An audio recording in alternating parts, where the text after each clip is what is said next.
Mais aujourd'hui, je vais te surprendre. Parce qu'il y a beaucoup de polémiques, beaucoup de débats, des controverses sur la célébration de Noël. Et tu es venu, tu as vu un arbre de Noël, tu as vu des jouets, et déjà tu te poses des questions. Qu'est-ce qui se passe ici? Parce que beaucoup de gens disent que Noël, c'est une fête païenne. C'est un truc du monde. Beaucoup tiennent ce raisonnement-là. Mais moi, j'ai le raisonnement opposé.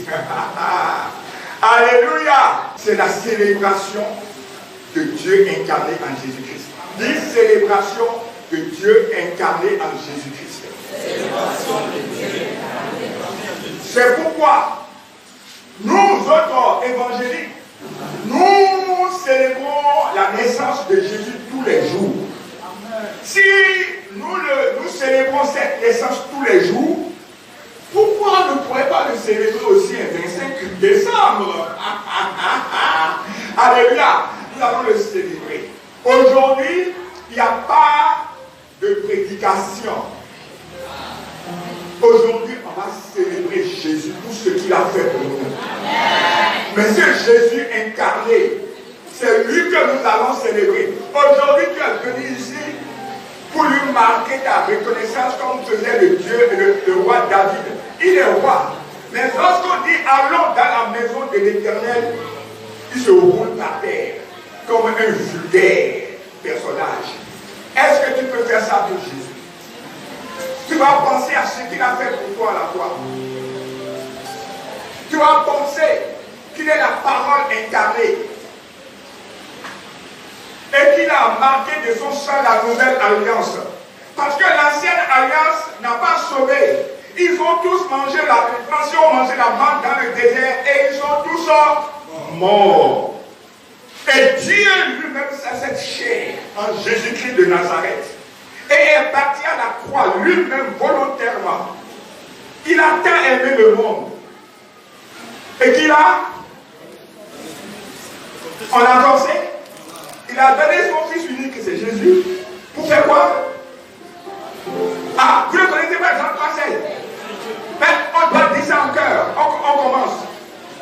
Car Dieu a tant aimé le monde qu'il a donné son fils unique, afin que quiconque croit en lui ne périsse point, il est la vie éternelle. On l'a forcé. C'est volontairement qu'il est parti. Parce que l'Ancien Testament, Dieu lui-même a vu que cette loi n'était pas applicable par ses sujets, ses enfants.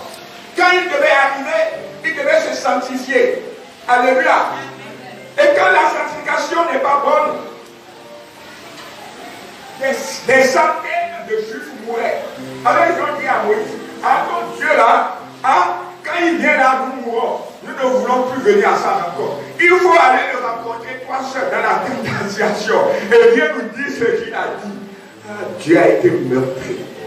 Mes enfants même ne veulent pas le rencontrer. Et il s'est fait chair. Pour venir vivre parmi nous. Pourquoi donc? Alléluia. À la personne de Jésus. Et quand Jésus est venu, tout ce qu'il a fait pour nous, on va énumérer. Et quand nous énumérons, on va danser à la gloire. Aujourd'hui, nous sommes venus célébrer Jésus-Christ, Dieu incarné en Jésus-Christ. Dieu dit Dieu incarné en Jésus-Christ. Aujourd'hui, je vais célébrer Dieu incarné en Jésus-Christ. Alléluia. Parce que c'est son sang qu'il a donné. C'est son sang qui a signé, qui a posé le sceau de la nouvelle alliance. Et nous sommes aujourd'hui dans le temps de la grâce et de la vérité. Acclame Jésus de Nazareth! Acclame Jésus de Nazareth! Alléluia! Gloire à Dieu. Donc, groupe musical, vous êtes avertis. Aujourd'hui, là, on veut, c'est la célébration, on va danser. Mais, comme vous voyez, on va donner des cadeaux à nos enfants. Ça va être très près. C'est pas comme je dis et puis après c'est long. Aujourd'hui, ça va être vraiment vrai. Donc, il faut bien écouter. Nous allons prendre nos Bibles bien aimées. Ah, je vois que mon fils a pris à une visite aujourd'hui. Acclamez pour sa vie. Alléluia. C'est mon fils. Il est venu vous visiter aujourd'hui. C'est une surprise agréable. Que Dieu te bénisse. Nous allons prendre nos Bibles bien aimées. Nous allons aller dans le livre de Jean 1. Jean 1. Qui c'est qui m'accompagne dans la lecture? On va un peu de lecture à faire. Donc, qui se dispose ici? On va lire Jean 1, les versets 1 à 4. Éternel Père de Tout-Puissant, nous voulons te célébrer. Parce que tu mérites notre célébration. Nous voulons t'exalter, nous voulons te sublimer, nous voulons t'adorer, nous voulons te louer. Parce que ce que tu as fait pour nous, nous ne pouvons pas tout raconter. Tu es notre Dieu, tu es notre Seigneur. C'est toi qui ouvres, personne ne peut fermer, qui ferme, personne ne peut ouvrir. Tu es l'alpha et l'oméga. Oh, tu es le ressuscité. Oh, merci pour ta présence maintenant. Viens et prends le contrôle de toutes choses, afin que cette célébration en ton honneur soit belle. Amen. Que quelqu'un acclame le Seigneur pour moi. Alors, sans plus tarder, lis la parole. Donc, j'ai donné comme titre, je vous ai déjà parlé brièvement, célébrons Dieu incarné en Jésus-Christ. Voilà. Et pourquoi je dis ça, je vais vous expliquer tout à l'heure. On y va. Je lis la parole. Jean 1, verset 1. Au commencement était la parole, et la parole était avec Dieu, et la parole était Dieu. Amen. Jean 1, verset 2. Ouais. Elle était au commencement avec Dieu. Verset. Ouais, tu vas aller jusqu'à 4. Et puis après, tu vas dire 9. Et puis là, tu vas sauter encore pour aller à 14, 17, parce que je ne vais pas être long. Toutes choses ont été faites par elle, et rien de ce qui a été fait n'a été fait sans elle. En elle était la vie, et la vie était la lumière des hommes. Amen. Cette lumière était la véritable lumière qui, en venant dans le monde, éclaire tout homme. Alléluia. Verset maintenant 14. Verset 14. Et la parole a été faite chair. Et la parole a été faite chair. Et elle a habité parmi nous. Et elle a habité parmi nous. Pleine de grâce et de vérité. Pleine de grâce et de vérité. Et nous avons contemplé sa gloire. Et nous avons contemplé sa gloire. Une gloire comme la gloire du Fils unique venu du Père. Amen. Et enfin, le verset 17. Car la loi a été donnée par Moïse. La grâce et la vérité sont venues par Jésus-Christ. Amen. Voilà donc les quelques versets que nous allons décortiquer et qui vont servir de base à notre exhortation ce matin. Alléluia. Mais je voulais faire une précision encore. J'avais dit tout à l'heure que Noël suscite beaucoup de controverses, beaucoup de débats, c'est vrai. Voilà, il y a les uns qui pensent que c'est une bonne affaire. C'est une fête mondaine où les gens veulent vendre beaucoup de jouets parce qu'à ce moment-là, on donne des titres aux enfants. Donc, les industries fabriquent beaucoup de jouets et on donne les jouets aux enfants, il faut acheter. C'est une industrie qui rapporte beaucoup d'argent. Mais Noël aussi, on prépare beaucoup de festins. Et les familles se retrouvent entre amis et on mange et puis on mange. Et puis on fait quoi? On arrose de vin, de champagne. Tout ça, il faut acheter. Alléluia. Voilà. Donc, au fait, les gens ne célèbrent pas la naissance de Jésus. Ce qui est venu faire sur la terre, les gens s'amusent. Au fait, mais à l'occasion de la naissance de notre Seigneur Jésus-Christ. Gloire à Jésus. On discute même, on dit, bon, le 25 là, ce n'est même pas la date de naissance de Jésus. Non, c'est une autre date. Mais, même si c'est le 24, même si c'est le 26, Jésus n'est pas né. Ou bien il n'est pas né. Il est né. Donc, la date, on polémique sur la date. Oui, il n'est pas né, ceci. Moi, je trouve que c'est du folklore. Jésus-Christ est né. C'est pourquoi il faut nous lire 2 Pierre 1,16. 2 Pierre 1,16. 2 Pierre 1,16. Ce n'est pas, en effet, en suivant des fables habilement conçues, voilà, que vous avez fait connaître la puissance et l'avènement de notre Seigneur Jésus-Christ, mais c'est comme ayant vu sa majesté de nos propres yeux. Voilà.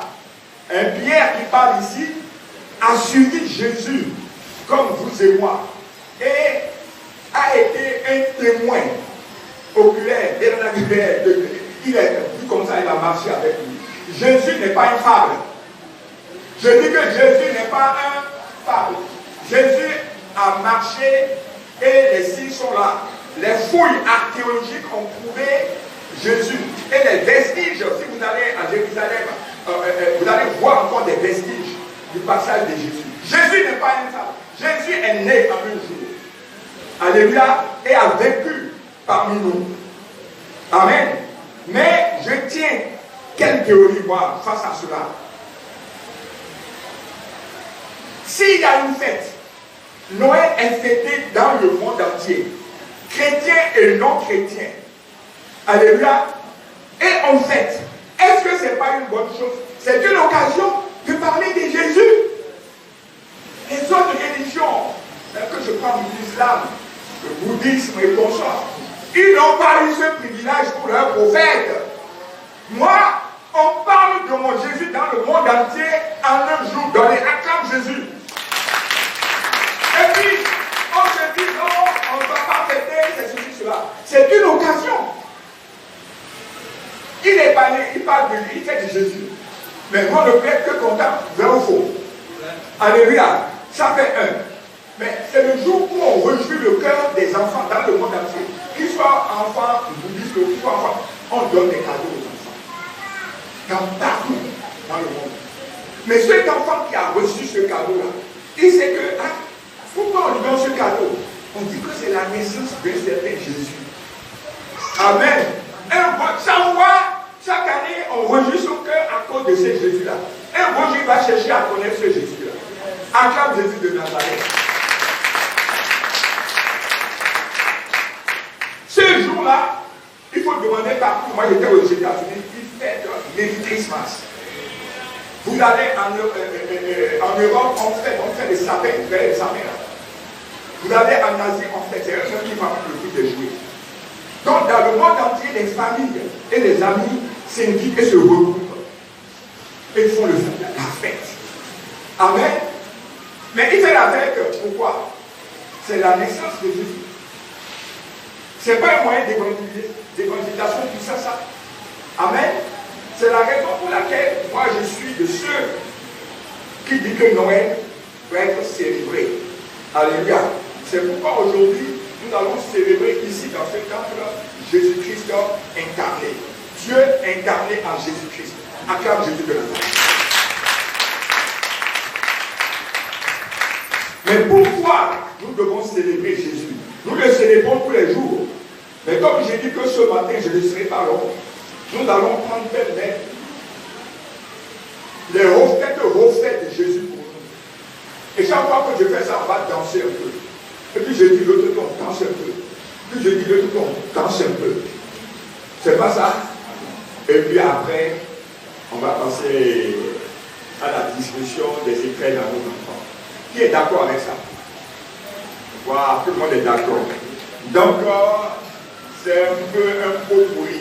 C'est pas une, comme j'ai dit, ce n'est pas une prédication en tant que telle, une petite exhortation pour voir un peu ce que Jésus a fait pour nous. Et donc, sa forme incarnée, sa forme humaine mérite d'être célébrée. Amen. Voilà, Jésus. Je reprends donc le texte. Et je vais quand même faire une petite observation. Voilà. J'ai dit, au commencement était la parole, et la parole était avec Dieu. Et la parole était Dieu. Jésus n'a pas apparu il y a 2000 ans. Jésus était au commencement.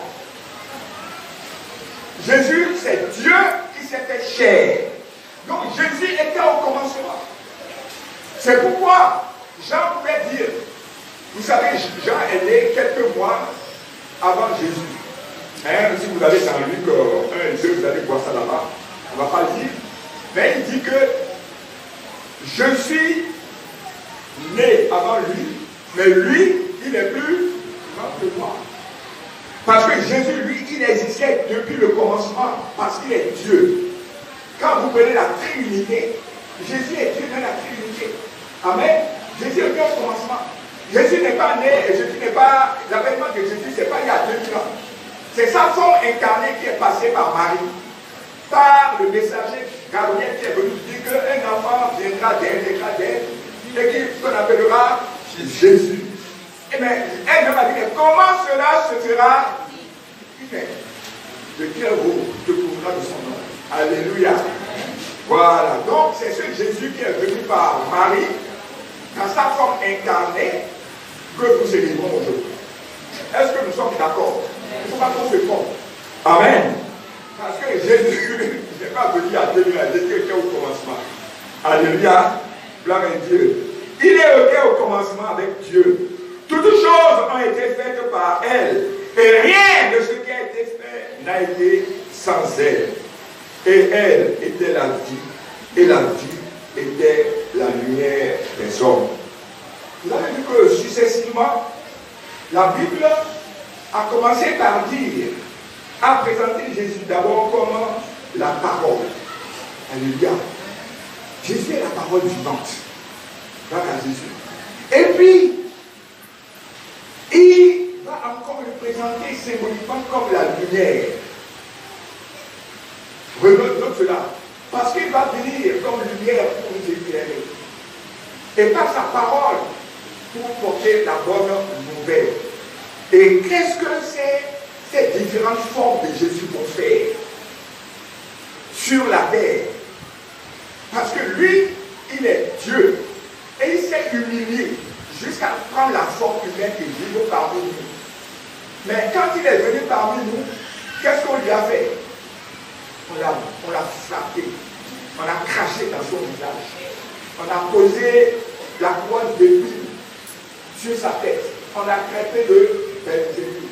On l'a amené à la croix et on l'a tué par la main des impies. Mais comme un agneau qu'on amène à l'abattoir, il n'a rien dit. Qui sait pourquoi il n'a rien dit? Pourquoi il a subi? Pourquoi il s'est laissé humilier? Pourquoi il a subi tant de souffrances? Les cravaches avec des dents de requin enlevaient sa chair à chaque coup de cravache. Il y avait du sang partout. Alléluia. Et sur ce chemin de Golgotha, il est tombé plusieurs fois. Et c'est pourquoi qu'il pèse plus lourd que lui-même il devait porter pour aller jusqu'à la croix. Mais pourquoi il a fait ça? Il a fait ça pour toi. Il a fait ça pour moi. Alléluia. C'est pourquoi aujourd'hui tu dois le célébrer. Tu dois te souvenir qu'un jour, quelqu'un est parti à la croix pour toi. Parce que la Bible dit, ils ont tous péché et sont privés de la gloire. Mais Romains 6, 23 dit quoi? Romains 6, 23, car le salaire du péché, c'est la mort. Oui, bien aimé, nous étions tous destinés à la mort spirituelle. Mais le don gratuit de Dieu, c'est la vie éternelle en Jésus-Christ, notre Seigneur. Alléluia. Car le salaire du péché, c'est la mort. Nous sommes nés dans le péché. Amen. Nous étions tous destinés à quoi? Mais Dieu, Yahvé, Dieu Tout-Puissant, a donné son Fils unique, afin qu'il meure pour nous racheter par son acte de rédemption. Il est parti faire une substitution. Il est parti mourir à notre place, pour que nous ayons l'espérance du salut. Acclame-le. Pour cela, il mérite d'être célébré. Gloire à Dieu. Et il a fait, il ne s'est pas arrêté là. Il va faire autre chose. Encore du grand. Alors, pour cela, nous allons lire, on avait déjà lu, on va le reprendre.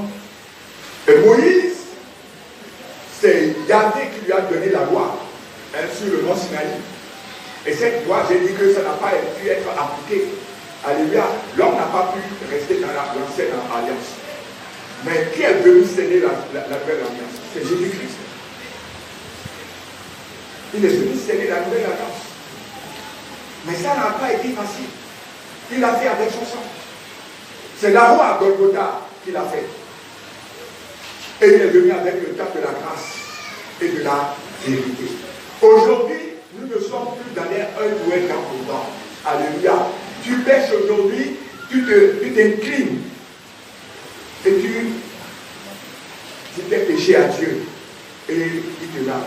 Un Jean, un homme dit, si nous confessons le péché, lui, il est pour et encore de toute iniquité. Oh, quelle grâce, acclame-le. Parce qu'avant, c'était la Avant, c'était la Donc, Jésus est venu sceller la nouvelle alliance pour te permettre, toi et moi, de vivre aujourd'hui dans la grâce de Dieu. Ce n'est pas par les œuvres que nous sommes sauvés, bien-aimés.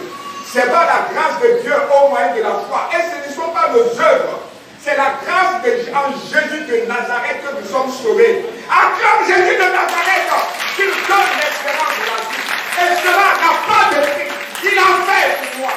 Il a fait pour nous. Dans sa forme incarnée. C'est pourquoi moi je célèbre la naissance de Jésus. Parfois je me demande, et si Jésus n'était pas né? Est-ce que tu t'es déjà posé cette question? Et si Jésus n'était pas né? Imagine-toi pas que c'est toi et moi seulement qui est venu sauver. C'est toute l'humanité. C'est pourquoi nous allons lire 1 Jean 1, 12 à 13, rapidement. Vas-y. 1 Jean. Et non, Jean 1, 12 à 13. C'est là. 1 Jean 12 à 13. Non, Jean 1. Jean 1. Mais voilà, c'est ça. Mais à tous ceux qui l'ont reçu, à ceux qui croient en son nom, elle a donné le pouvoir de devenir enfants de Dieu, lesquels sont nés non du sang, ni de la volonté de la chair, ni de la volonté de l'homme, mais de Dieu. Mais de Dieu. Regardez, il suffit seulement que tu confesses. Et tu reconnais Jésus comme ton sauveur et Seigneur personnel. Et lui, il t'a déjà adopté. Et c'est lui qui donne, il a ce pouvoir de faire de toi son enfant. Est-ce que tu te rends compte que tu deviens enfant du roi, des seigneurs, des seigneurs, celui à qui appartient l'or et l'argent, et qui a toute sa couverture. Oh, il dit l'or et l'argent m'appartiennent, la vie lui appartient, et tu deviens son enfant. Alléluia. Et quand nous lisons Romains 1, 17, 18, il dit, si nous souffrons avec lui, avec Jésus, nous devons co-hériter avec lui. Les souffrances du temps sont mêmes. Mets-moi ça. Mettez-moi ça. Romains 8 dit, on va partir du 16. L'Esprit lui-même rend témoignage à notre esprit que nous sommes enfants de Dieu. Oui, nous sommes enfants de Dieu. Continue. Si nous sommes enfants. Si nous sommes enfants, regardez, suivez quelque chose. Si nous sommes enfants, nous sommes aussi héritiers. Nous sommes aussi héritiers. Héritiers de Dieu et co-héritiers de Christ. Attends un peu. On dit que tu vas hériter de Dieu. Je ne sais pas si tu comprends. Pourquoi? C'est l'enfant qui hérite du Père. Si tu n'es pas enfant de quelqu'un, tu ne peux pas hériter de lui. Est-ce que tu vois? Mais Jésus a fait de toi, rien que par une seule confession, il fait de toi son enfant. À partir du moment que tu es son enfant, regarde ce qui se passe. Tu hérites de Dieu. Dis, j'hérite de Dieu. Alléluia. Est-ce que tu comprends quelque chose? Tu vas aimer la naissance de Jésus. Alléluia. Et, vas-y. Si Si toutefois nous souffrons non, héritier de Dieu, co-héritier de Christ. Mais tu hérites au même titre que Jésus. Acclame Jésus de Nazareth. Tu hérites au même titre que Jésus. C'est pourquoi il a dit en vérité, je vous le dis. Si quelqu'un croit en moi, il fera les œuvres que je fais. Il en fera même de plus grandes parce que moi, je m'en vais au Père. Tu peux faire les œuvres que je fais, Jésus. Il veut même que tu en fasses plus. De là-bas, il t'appuie. C'est ça, Jésus incarné. Il est venu pour nous faire grâce de tout cela. Et tu peux devenir son enfant. L'enfant de Dieu. Et hériter au même titre que lui. Je veux que tu prennes conscience de ça aujourd'hui. Alléluia. Gloire à Jésus. Et tu n'auras plus jamais peur. Parce que tu es enfant de Dieu. Et tu connais tes droits. Que toi tu hérites de Dieu, tu hérites de Yahvé Jireh, le Dieu qui a toutes choses. Le Dieu, Yahvé Jireh, il prend le nom de Yahvé Jireh lorsqu'il devient le Dieu qui pourvoit. Alors, pourquoi tu es triste? Pourquoi tu jettes des regards inquiets? Alléluia. Il suffit de prendre conscience que tu hérites de ton Père. Acclamez sa mérite, l'acclamation. Acclamez le roi des rois. Pour hériter, qui est l'héritier? Alléluia. Moi, je suis en train d'hériter de mon père, Dominique. Amen.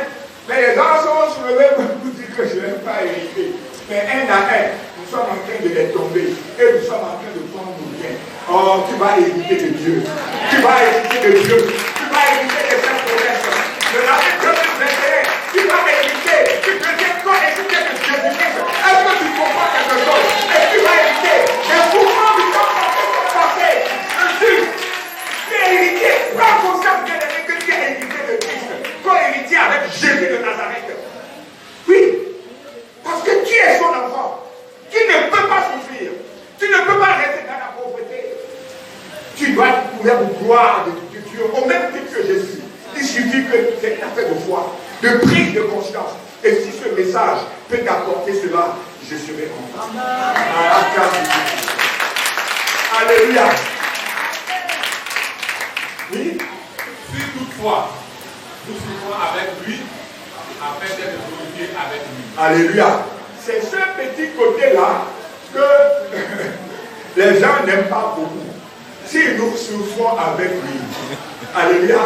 Mais cette souffrance-là, on va continuer. Vous allez voir que cette souffrance-là n'est pas insupportable, bien aimé.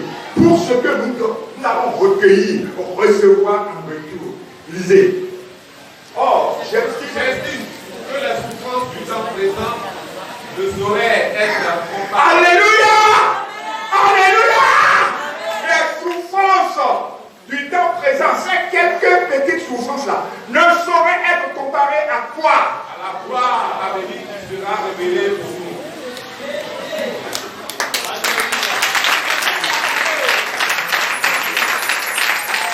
Nous devons sonder les Écritures. Nous devons méditer les Écritures. Moi, je te dis qu'un seul verset peut bouleverser positivement ta vie. La prise de conscience d'un verset a la puissance de te révolutionner, de te positionner. Ces versets-là en font partie. Je n'ai pas beaucoup de temps, je voudrais faire beaucoup de choses à dire là-dessus, mais on va passer. Gloire à Dieu. Dis à ton voisin, Jésus incarné n'est pas fini. Pour cela, nous allons lire Luc, on va finir par là. Gloire à Dieu. Bon, Luc, on va finir par là. Luc 4, 18, 19. Luc 4, verset 18. L'Esprit du Seigneur est sur moi, m'a dit à point pour annoncer une bonne nouvelle aux pauvres. Alléluia. Il m'a envoyé pour guérir ceux qui ont le cœur brisé. Il m'a envoyé. Jésus est Dieu, je vous ai dit. Mais il a été envoyé sur cette terre pour accomplir des œuvres. Et vous allez voir quelle œuvre il est parti, il est venu faire, entre autres. Continue. Il m'a envoyé pour guérir ceux qui ont le cœur brisé. Il m'a envoyé pour guérir ceux qui ont le cœur brisé. Il y a quelqu'un qui est là. Pour ceux qui ont le cœur brisé, est-ce que tu as le cœur brisé ce matin? Passe à Jésus. Parce que quelqu'un a été envoyé pour solutionner cela. Je ne sais pas ce qui te brise le cœur, bien-aimé. Je ne sais pas ce qui te brise le cœur, ce qui te tourmente, ce qui t'empêche de vivre sereinement. Et tu es stressé, tu es angoissé. Oh, bien-aimé, mais je suis venu te dire que quelqu'un dit que lui, il est envoyé sur cette terre pour toi. Pour que ton cœur ne se brise plus. Alléluia. Gloire à Jésus. Continue. Pour proclamer aux captifs la délivrance. Pour proclamer aux captifs la délivrance. Bien-aimés, aujourd'hui, beaucoup de gens sont sous l'emprise, sont enchaînés, sont dans les prisons spirituelles, sataniques, démoniaques, et ils ne peuvent rien faire. Quand tu es en prison, ta liberté de mouvement est limitée. Tu es dans la cage. Comment tu peux réussir quelque chose alors que tu es dans une cage? Alors que tu es captivé. Les captifs, très souvent, on leur met le sceptre. Ou bien on les enchaîne. Alléluia. Beaucoup parmi nous sont enchaînés, bien-aimés, depuis des années. Mais tu marches, mais tu es enchaîné. Et rien ne marche dans ta vie. Alléluia. Tu ne te maries pas, tu ne trouves pas un travail. Ou bien quand tu travailles, on te balance 100 000 fois par mois. Et des choses comme ça. Tu es malade. Et les malades là viennent de façon répétitive. Des maladies récurrentes. Alléluia. Tu entreprends, toi tu n'as jamais de succès. Il manque toujours 1 franc pour faire 2 francs. Tout le monde est en train de recevoir. À ton tour, on vient d'arrêter, on vient d'embaucher tout le monde. Et c'est toujours comme ça.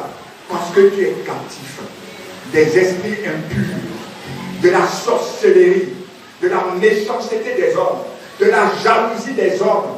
Mais quelqu'un dit que lui, il est venu. Pourquoi? Pour la liberté et la délivrance aux captifs. Est-ce que tu comprends quelque chose? Plus jamais tu ne seras sous l'emprise d'aucun esprit. Parce que Jésus est venu pour ça. Est-ce que tu comprends? Continue. Et aux aveugles, le recouvrement de la vue. Et aux aveugles, le recouvrement de la vie. Ici, il ne s'agit pas seulement de la vie physique qui ne voit pas. Beaucoup d'entre nous ici sont aveuglés et ne voient pas la gloire de Dieu. Ne voient pas Jésus-Christ. Ils ne voient rien. Vous savez, vous connaissez l'histoire d'Abraham et de Lot. Tant que Lot était avec Abraham, il ne pouvait pas rentrer dans sa bénédiction. Vous savez pourquoi? Parce que Lot s'appelle voile. Il le voyait. Il le voit. Et c'est quand Lot est parti, donc que le voile est déchiré, que Abraham a pu rentrer dans sa destinée prophétique. Aujourd'hui, nous sommes ici, mais beaucoup de personnes ne voient pas. Mais ça va changer. Dis ça va changer. Parce que quelqu'un est venu pour que tu recouvres la vue. Alléluia! Et tu vas recouvrir la vue et tu sauras où passer. Parce que tu ne vois pas. Si tu ne vois pas, tu ne peux pas suivre Jésus. Parce que Jésus est sur un chemin. Si tu n'es pas dans le chemin, tu ne peux pas le rencontrer. Alors un aveugle là, très souvent, il sort de la route et lui, il va dans le caniveau. Alléluia. Parce que tu ne vois pas. Mais ça va changer. Tu vas voir et ta vie va changer. Alléluia. Tu vas voir et tu vas être sur le sentier. Le sentier sur lequel on rencontre Jésus-Christ de Nazareth. Et il te prendra par la main. Et ta vie ne sera plus la même. Est-ce que quelqu'un peut acclamer Jésus incarné? Acclame Jésus incarné ce matin. Alléluia. Vas-y, encore une fois. Oui, pour renvoyer libre tous ceux qui sont opprimés. Tu ne seras plus jamais opprimé, bien-aimé. Écoute ce message. Et que ce message pénètre en toi. Que Jésus est né. Hein? L'enfant est né. Et le divin enfant est né. Il est né pour tout ça. Gloire à Jésus. Jésus ne s'est pas incarné, n'a pas pris la forme humaine pour rien. C'est pour tout cela qu'il a pris la forme humaine. Et il a vécu parmi nous comme toi et moi. C'est pour accomplir cela. Si tu prends conscience ce matin, rien que cela peut changer ta vie. Si tu peux manifester la foi, recevoir pleinement cette parole en toi, gloire à Jésus, quelque chose va se passer. Vas-y. Pour publier une année de grâce du Seigneur. Pour publier une année de grâce du Seigneur. Alléluia. C'est un peu long sur ça. On ne va pas disserter et prêcher là-dessus. Hein? Le temps qui m'est imparti est déjà même dépassé. Alléluia. Il reste encore beaucoup de choses, vous imaginez, que Jésus a fait pour nous. Mais aujourd'hui, on va s'arrêter là. Amen. Parce que nous allons distribuer bientôt.